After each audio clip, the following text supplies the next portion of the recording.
Welcome to free awareness classes on Indian Constitution conducted by Tharananellur Educational and Cultural Society through Irinjalakuda Vivekananda Civil Service Academy's YouTube channel every day at 7 p.m. This is me, Mahesh Sharma. As usual, all of you, please subscribe our YouTube channel, and if you are interested, please like and share it. Today, we are going to discuss about Article 10 of Indian Constitution. I already mentioned in part 2, Article 5 to 11, explaining the provisions related to citizenship. There, Article 5, 6, 7, 8, 9, we already discussed. And we could understand the four categories of citizenship provided by Indian Constitution, and also how a person will lose his citizenship if he is voluntarily acquiring the citizenship of a foreign country. And here you see, when Indian Constitution came to force, at that time we had only provisional parliament. What is this provisional parliament? See, on 26th November 1946, the Constituent Assembly was set up to create Indian Constitution.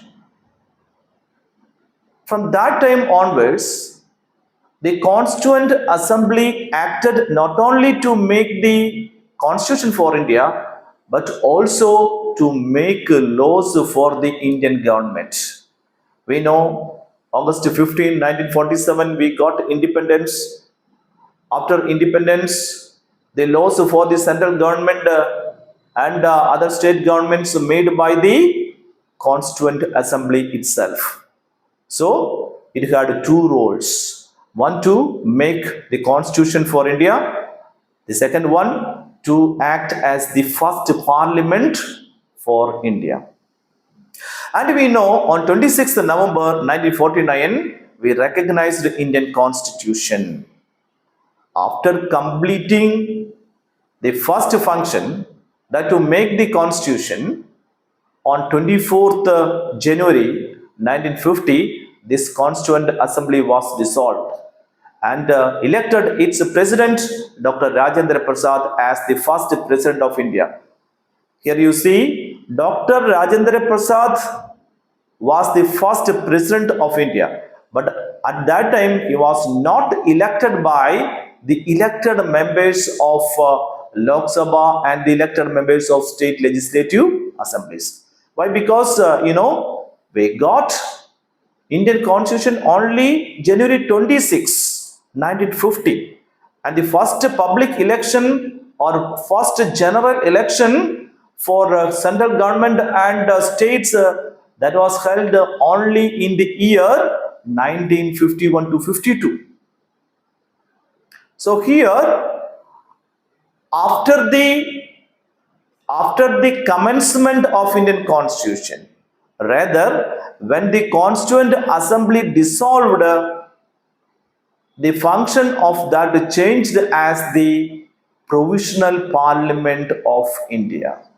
So from 25th January 1950 to April 17, 1952, we got Provisional Parliament, because I already mentioned the first general election held in India from October 1951 to February 1952. After that, the first elected parliament, rather Lok Sabha, constituted on 17th April 1952.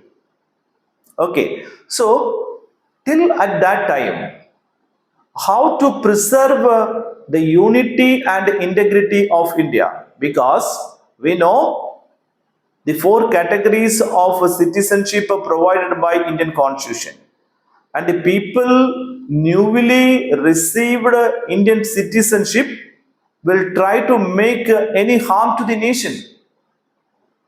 That was the thinking of the makers of the Constitution. To prevent such a move, they made this provision in the form of Article 10 of the Constitution. They permitted the provisional parliament at that time to make necessary laws, to make necessary acts to prevent such a move from the part of the citizens.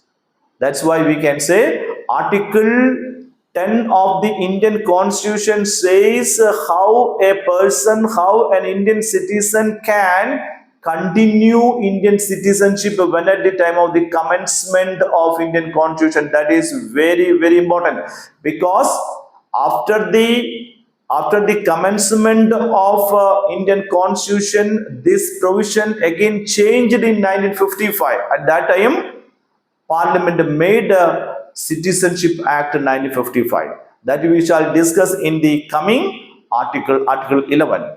But remember, when we had a provisional parliament in 1950, when at the time of the commencement of Indian Constitution, the makers of the Constitution through Article 10 permitted the provisional parliament to make necessary laws, those who have made any harm to the nation in the name of by taking the advantage of their citizenship. Okay, so Article 10 says how an Indian citizen can continue Indian citizenship. And here the makers of the Constitution asked the Parliament to make necessary laws. On the basis of that, the provisional Parliament made certain laws. The first one was, if any person tried to disloyal to the Constitution, if a person tried to insult the national flag, if a person tried to make an illegal trade or communication with an enemy country during the time of a war, like that, if a person taken the citizenship of India in a fraudulent manner, if that person taking the citizenship of India, in all these situations, in all these circumstances, the Parliament has the right to cancel the citizenship of that person. This is said by Article 10 of Indian Constitution. So here you should understand clearly the importance of a provisional parliament at that time, and how we got the real parliament, the elected parliament after the general election. So we can conclude this session by saying the content of Article 10 of the Indian Constitution once again.